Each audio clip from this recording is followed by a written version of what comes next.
Gubernur Maluku yang diwakili oleh Asisten Perekonomian dan Pembangunan Provinsi Maluku, Kasrul Selang, secara resmi meletakkan batu pertama pembangunan rumah bersubsidi bagi masyarakat berpenghasilan rendah, MBR, serta aparatur sipil negara, ASN, pemerintah Provinsi Maluku.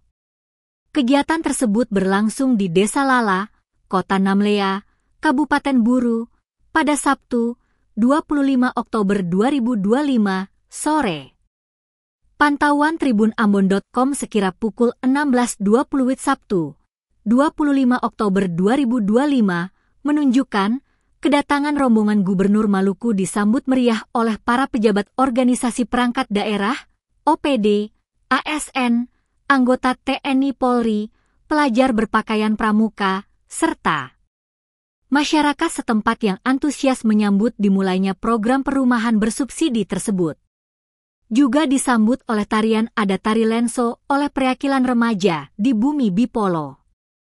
Dalam sambutannya, Kasrul Selang menyampaikan bahwa pembangunan perumahan ini bukan sekadar kegiatan fisik, melainkan bentuk nyata komitmen pemerintah daerah dalam menyediakan hunian yang layak bagi masyarakat. Acara kemudian dilanjutkan dengan peletakan batu pertama oleh Kasrul Selang yang mewakili Gubernur Maluku, disusul oleh Wakil Bupati Buru, Sudarmo. Diketahui, Kabupaten Buru mendapatkan alokasi pembangunan sebanyak 300 unit rumah bersubsidi pada tahun 2025. Proyek ini akan dikerjakan oleh PT Virajilah Kasih Hutama Group.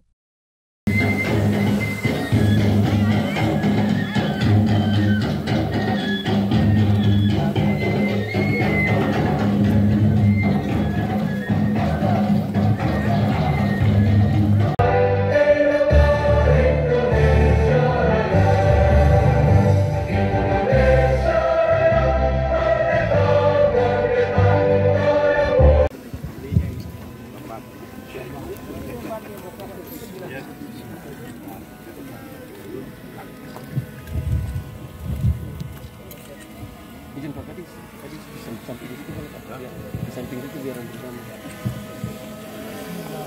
Jadi atas nama Gubernur ya kita semua, semoga yang kita harapkan pembangunan Gria Bupolo ini berjamaah sampai ke seluruh kabupaten ya. Dan kita mengharapkan dari Allah Subhanahu Wa Taala, Tuhan Yang Maha Kuasa, melindungi Bapak Tukang dong semua, pekerja-pekerja semua ya. Kapan gedung kali resmi? Insyaallah Desember ya ketemu balik lagi. Iya, baik Bapak Ibu. Ini dari Gubernur Maluku dalam hal ini diwakili oleh Asisten 2 telah melakukan peletakan batu. Selanjutnya kami persilakan Bapak Bupati Buru. Download Tribun X sekarang. Menghadirkan lokal menjadi Indonesia.